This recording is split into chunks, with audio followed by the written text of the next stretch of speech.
para todos los que hacemos gestión pública y para todos los que tenemos que comunicarnos entonces con los ciudadanos,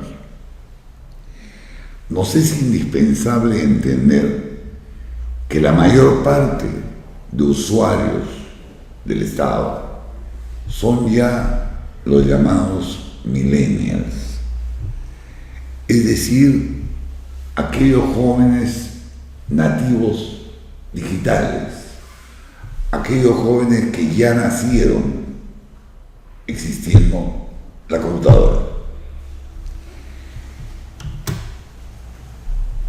Durante mucho tiempo, pese a que la ciencia lo negaba, prácticamente hemos venido considerando a nuestro cerebro como una entidad inmóvil e inmodificable, única y para siempre.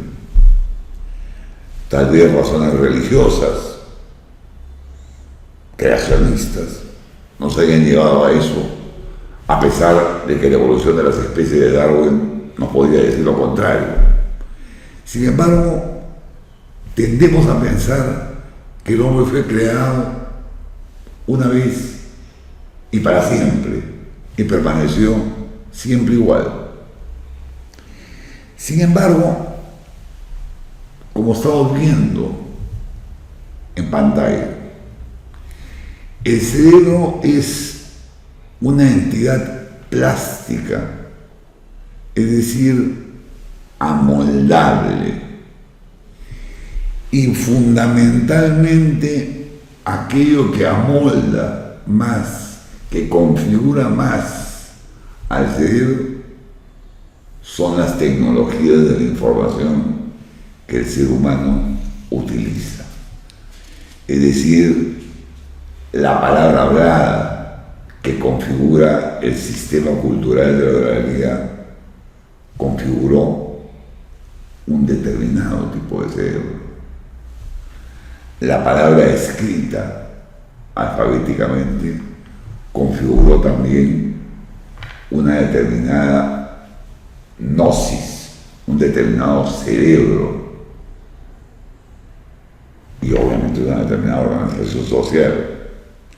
Y hoy día estamos frente al sistema cultural de la electronalidad, que implica que los ciudadanos que tenemos como usuarios del Estado no tienen ya el cerebro de la oralidad, no tienen ya el cerebro de la escribalidad, sino tienen el cerebro derivado de la electronalidad. Es decir, el software de un individuo adscrito a la electronalidad es diferente al software de una persona adscrita a la escribalidad. Lo hemos dicho.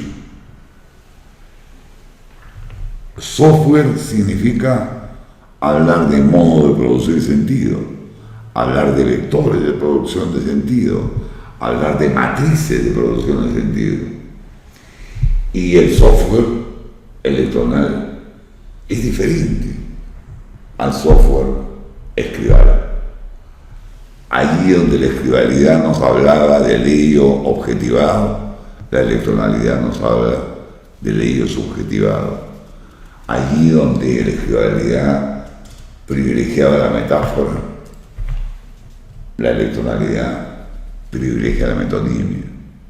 Y allí donde la escribalidad privilegiaba la subordinación, la electronalidad hoy privilegia la yuxtaposición. Eso es lo que tratamos en el libro Nómades Electronales, que ojalá tengan ustedes oportunidad de conseguir y de leer. En este libro hemos hecho un análisis de los tipos de escritura, particularmente de los ya nativos digitales, contrastando esta escritura con aquellas escrituras escribales.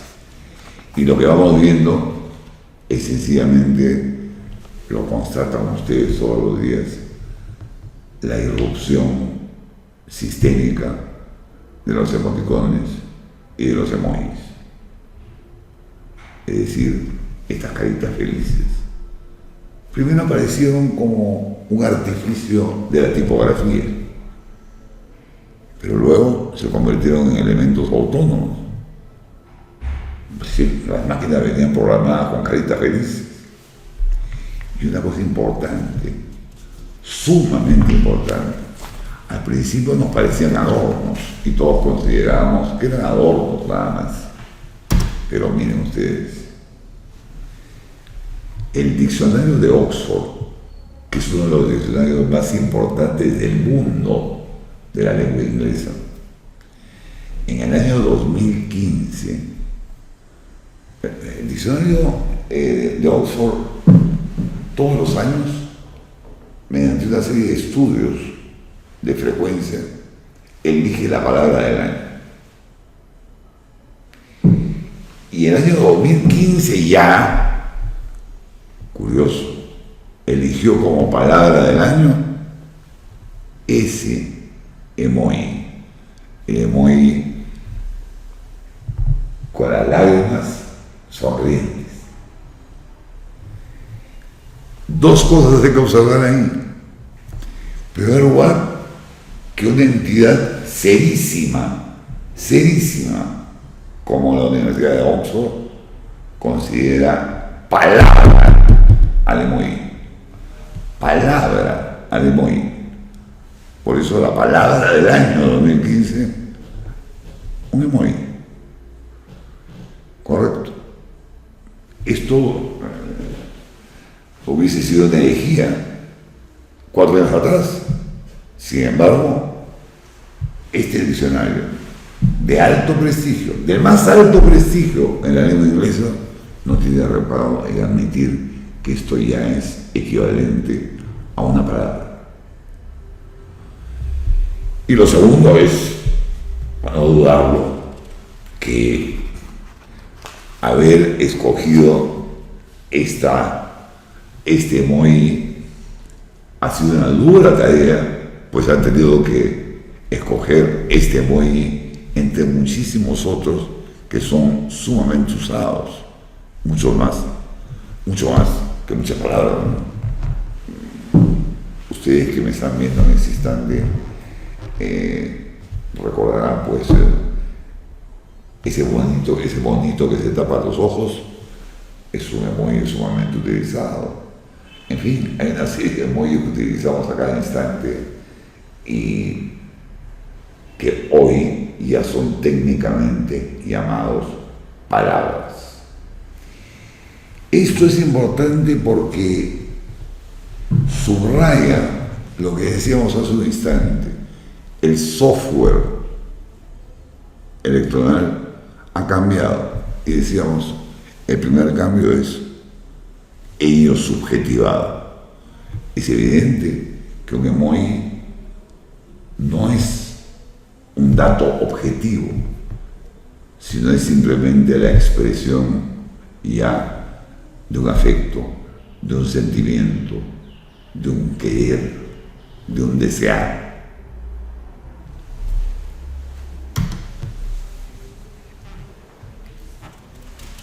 ¿Cuál es el gran cambio finalmente que se ha producido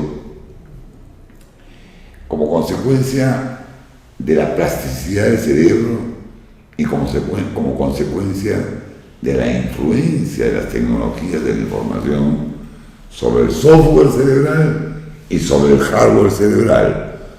Hace un rato no hablamos del hardware cerebral, pero solo lo mencionamos. Insisto, hardware cerebral significa hablar de cableado cerebral, significa hablar de operatividad cerebral, significa hablar de partes del cerebro que se activan o desactivan en función de las tecnologías de la información. Entonces, ¿cuál es en definitiva, el gran cambio que ya se produjo. O sea, no es cuestión de se va a producir, tal vez se produzca. No. ¿Cuál es el gran cambio que ya se produjo en la historia de la humanidad con la aparición de los ciudadanos millennials, que son, además, recuerden, los prosumidores? No solamente son consumidores de signos ajenos, sino son productores de signos propios. El gran cambio que ha ocurrido es que hemos pasado del pensamiento lineal sucesivo, ¿está bien?, que era abstracto, pensamiento lineal, abstracto, sucesivo, A, B, C, H, D, 1, 2, 3, 4, 5, obviamente sucesividad, obviamente linealidad, ¿está claro? Hemos pasado de ese tipo de pensamiento lineal, abstracto, sucesivo, al pensamiento visual, abstracto y simultáneo. Hay algunas personas que todavía niegan que la imagen sea capaz de producir abstracción. Yo les pediría, y que solamente con las palabras y los números logramos la abstracción, yo les pediría un poquito más de cultura,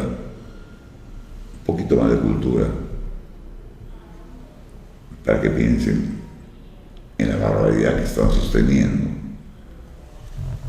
Dalí, Picasso, Rafael, Miguel Ángel no tendrían capacidad de abstracción porque simplemente pintaban, porque no hablaban, porque no hacían operaciones aritméticas. Eso es una barbaridad y hoy lo podemos entender con mayor facilidad. A veces, para defendernos de un mundo que se nos cae, acudimos a argumentos que son bastante ridículos. Preguntémonos, ¿esta tendencia es reversible? O sea, este cambio de pensamiento propiciado por la tecnología electoral es reversible. Se puede cambiar. Podemos inyectar a alguien con, alguna sustancia para que cambie, el cerebro y volvamos al cerebro de ayer. Quiero que vean un video que no se asusten, por favor. Un video de producido por experimentos de un neurocientífico chileno, Zucker, donde hay una ratita, lo van a ver, una ratita que la han rellenado de agua, o sea, la ratita está llena de agua, no tiene sed. Y sin embargo, a esta ratita, encerrada en una jaula, obviamente, le han puesto un cañito. Y cada vez que le encienden una luz láser sobre una determinada célula nerviosa, la rata va y toma agua. O sea, le activan la sed, le apagan la luz y la ratita deja de tener sed. Le vuelven a prender la luz y la ratita vuelve a tomar agua, y así sucesivamente. Terrible, terrible. Podemos conversar mucho porque aquí hay problemas éticos también que podríamos hablar y discutir más adelante, y creo que ustedes lo harán en su grupo de trabajo y lo harán muy bien. Pero esto es una realidad. Veamos el video y después conversamos.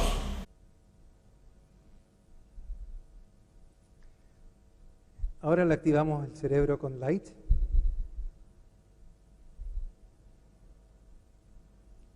Y ahora apagamos la luz y pierde todo interés en seguir tomando agua.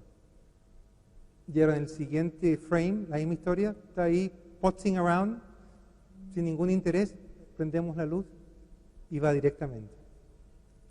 No, quiero que notar que en este mismo centro cerebral también están las neuronas que suprimen el deseo a consumir agua.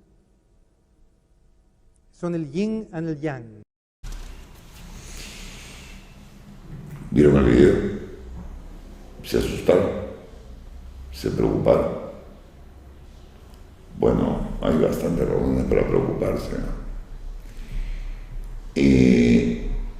Tienen en pantalla un gráfico denominado la guerra por la conquista del cerebro. Una guerra emprendida, una guerra no declarada oficialmente, por supuesto, una guerra científica, emprendida por la Unión Europea, por China, por Estados Unidos, por Japón y por Rusia también. Lo que pasa es que Rusia no quiere dar datos. Lo interesante es que vean ahí varias cosas, ¿no? Más allá de los nombres del proyecto, tienen denominaciones diferentes del proyecto, pero el objetivo es lo solo. El objetivo es identificar para qué sirve cada célula cerebral. Correcto. ¿Para qué sirve cada célula cerebral? Y bueno, más allá del nombre, decíamos, del proyecto, interesa, por ejemplo, el periodo. La Unión Europea calcula que va a tener mapeado, ese es el término, el cerebro para el año 2023. La China calculaba que lo iba a tener para el año 2017. Sin embargo, los últimos 3 años, la China ha acelerado enormemente esta investigación que aún no ha dado a conocer por razones estratégicas. Estados Unidos decía que para el año 2025 iba a tener mapeado el cerebro, pero ya ustedes saben que los datos que se darán al respecto siempre son dudosos. Y finalmente Japón habla del año 2014, tiempo que ya pasó, tiempo que deberíamos ya contar con la publicación respectiva de los logros, y sin embargo no hay la tal publicación. Miren la cantidad que se está invirtiendo en el mapeo del cerebro: millones de dólares. Y esto es importante porque se está pensando en el ciudadano del mañana, no en el ciudadano de ayer, no en el ciudadano que tenía el cerebro del pensamiento lineal, sucesivo, abstracto, sino se está pensando ya en el individuo que tiene el pensamiento simultáneo, abstracto, visual y holístico.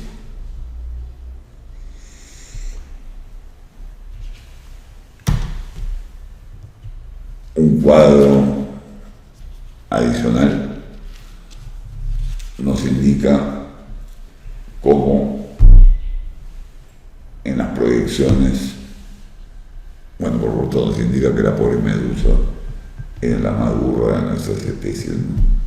Porque la pobre, con las justas, tiene 800 neuronas. Digo, la pobre. Tener una ya es bastante, ¿no? Pero bueno, a lo que vamos es, este cuadro que nos dice es, en 15 años Estados Unidos tendrá todas las neuronas mapeadas. Y,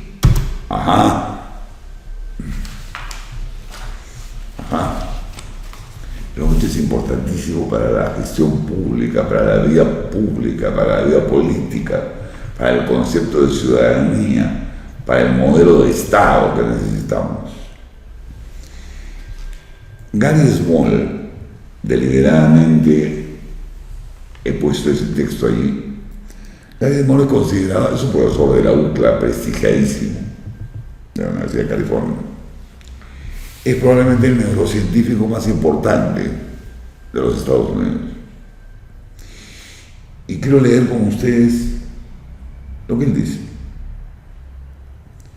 Él dice, en un futuro no muy distante, es modesto, al señor Gary Small, no muy distante. Cuando un científico dice no muy distante, está diciendo bastante inmediato. Bueno, él dice, tendremos la capacidad de monitorear y estimular la actividad de células cerebrales individuales. ¿Recuerdan la investigación anterior sobre el mapeo de las células individuales y su función? Relacionado con esta afirmación. En un futuro no muy distante, tenemos la capacidad de estimular la actividad de células cerebrales individuales, específicamente cargadas de estado de confusión. Y dicen, los científicos ya cuentan, bueno, obviamente ya contamos, con los aparatos necesarios para hacer eso. Lo acaban de ver con la pobre ratita gordita llena de agua, que ya estaba llena de agua, pero cada vez que le prendía la luz láser seguía tomando agua. Rayos con luz láser que podrán estimular a las neuronas. En breve también podremos chequear y corregir nuestro circuito neuronal por medio de controles remotos. Tendremos también implantes mínimos en la cabeza que le permitirán a nuestra mente conectarse con las computadoras. Hasta hoy, en realidad, es simplemente una expresión aquella de el trabajo con cerebros en red. Sí, el tema es interesante porque lo que se abre en adelante con la investigación es el trabajo de cerebros humanos y artificiales en red. Y eso nos va a cambiar el mundo aceleradamente. A medida que nuestras computadoras se tornen más rápidas y más eficientes, no hay necesidad de decir que cada vez son más rápidas y más eficientes. Y cuando estos implantes se vuelvan una norma, y esto es importante, en lugar de discutir sobre la brecha cerebral entre generaciones, vamos a debatir las brechas que existen entre una computadora y un cerebro humano, porque eso plantea temas éticos. Ese es uno de los temas que dominó la ciencia ficción durante años. Si recuerdan, Asimov, en los años 50, ya hablaba de esto. Y nos parecía, pues, efectivamente, ciencia ficción. Hoy estamos viviendo ese mundo. Y como termina diciendo Gary Small, como se ve, el futuro puede ser la ficción actual. Entonces, nosotros, gestores políticos, en primer lugar, no podemos seguir pensando a los ciudadanos como poseedores de un software cerebral y de un hardware cerebral único e inmodificable y eterno. Uno, porque eso querría decir que yo me corro el riesgo de decir A y el receptor me va a entender B, simplemente porque no conozco la modificación de su cerebro. Lo digo como un ejemplo. Hoy ya, las cosas dichas sin afecto no funcionan, no son interiorizadas, cuesta muchísimo interiorizar. Si bien es cierto que vivimos en un mundo bastante desafectivo, justamente el reclamo es afectividad, y palabra que va acompañada por afectividad es palabra comunicativamente eficiente. Eso de un lado, pero de otro lado esto nos obliga también a cambiar las instituciones del Estado. No podemos continuar con las instituciones del Estado-Nación, que fueron efectivas para la guerra, para ese pensamiento secuencial y lineal, pero que ya no son eficientes para un ciudadano nativo digital, que entiende perfectamente que no hay necesidad de dar el paso 1 para dar el paso 2 o el paso 2 para dar el paso 3, porque es posible, gracias a la tecnología electoral, abrir 10 o 15 ventanas simultáneamente. De modo que la misma institucionalidad del Estado tiene que cambiar. Con esto creo que terminamos una reflexión más que nos va a ayudar a entender todo el sentido del curso que estamos trabajando, que no solamente se agota en técnicas comunicativas, sino que con anterioridad está viendo los cambios culturales que se van presentando en el mundo, sin los cuales cualquier teoría de la comunicación va a fracasar. Si ignoramos esos cambios culturales, fracasaremos como comunicadores y como políticos. Gracias.